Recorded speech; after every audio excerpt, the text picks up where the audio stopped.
Good morning সবাইকে। দেখো, আজকে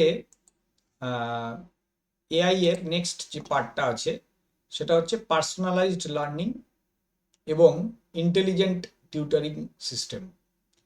তো পার্সোনালাইজড লার্নিং জিনিসটা খুব সহজ।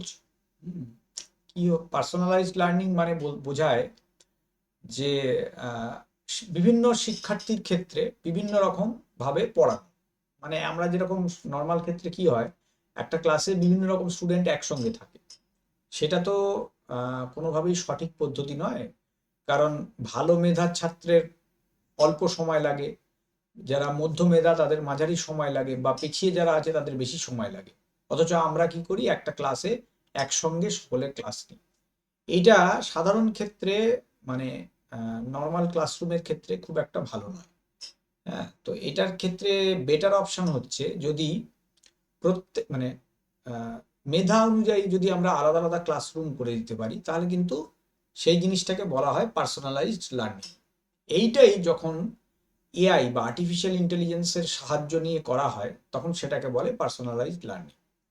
এবার এক্ষেত্রে কি করা হয়, শিক্ষার্থী বা ছাত্রছাত্রী যারা আছে তাদের পারফরমেন্স দেখা হয়, এবং যেভাবে মানে যার যেখানে দুর্বলতা আছে সেই অনুযায়ী এআই কি করে, সেই মানে তাকে সেরকমভাবে পড়ায়।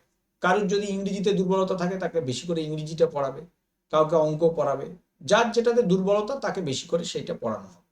ঠিক আছে? তো এই জিনিসটাকে বলা হয় পার্সোনালাইজড লার্নিং। হ্যাঁ, যেমন ধরো, মানে এখানে বিশেষ সুবিধেটা হচ্ছে এটাই যে নর্মাল ক্লাসরুমে যেরকম সবাইকে একসঙ্গে পড়ানো হয়, এই যে ওয়ান সাইজ ফিটস অল যে পদ্ধতি, মানে ফ্রি সাইজ, একই জিনিস সবাইকার গায়ে হচ্ছে, সেইটা নয়। গায়ে ফিট হবে এরকম জামা দেওয়া হবে, মানে প্রত্যেকের জন্য আলাদা আলাদা ভাবে পড়ানো হবে।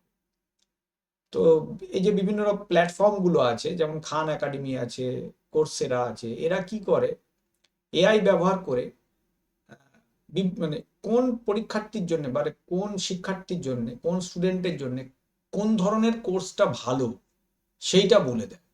মানে কেরিয়ার কাউন্সিলিং এ সাহায্য করে। ঠিক আছে? এইবার নেক্সট যেটা আছে সেটা হলো ইন্টেলিজেন্ট টিউটারিং সিস্টেম। ইন্টেলিজেন্ট টিউটারিং সিস্টেম মানে হলো একটা কম্পিউটার প্রোগ্রাম আছে, যে কি করবে, মানুষের মতো পড়াবে। তো সেটা রোবটের মতো তার চেহারা হতে পারে, অথবা একটা মানুষের মতনও চেহারা হতে পারে।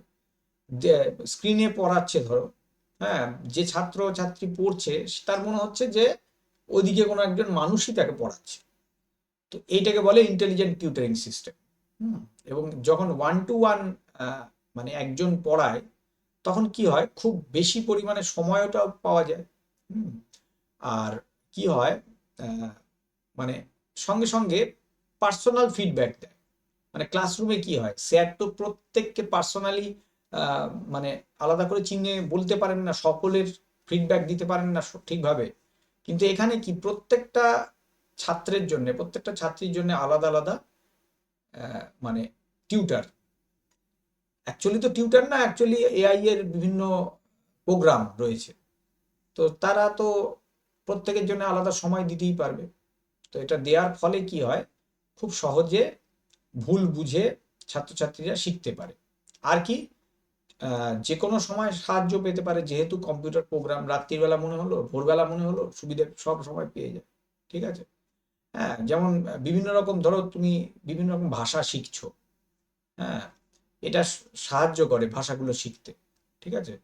তো এই হচ্ছে আমাদের এডুকেশন সিস্টেমে যে এআই এর প্রভাব, এটাই প্রধান। এরপর নেক্সট হচ্ছে এই পরবর্তী ক্লাসে যেটা করাবো সেটা হচ্ছে ethical and social implications of AI. ঠিক আছে? তো আজকে এইটুকুই রাখছি। পরের দিনের ক্লাসে তোমাদের ethical and social implications of এআইটা পড়িয়ে দেবো। থ্যাংক ইউ সকলকে। পরের দিন আবার কথা হবে।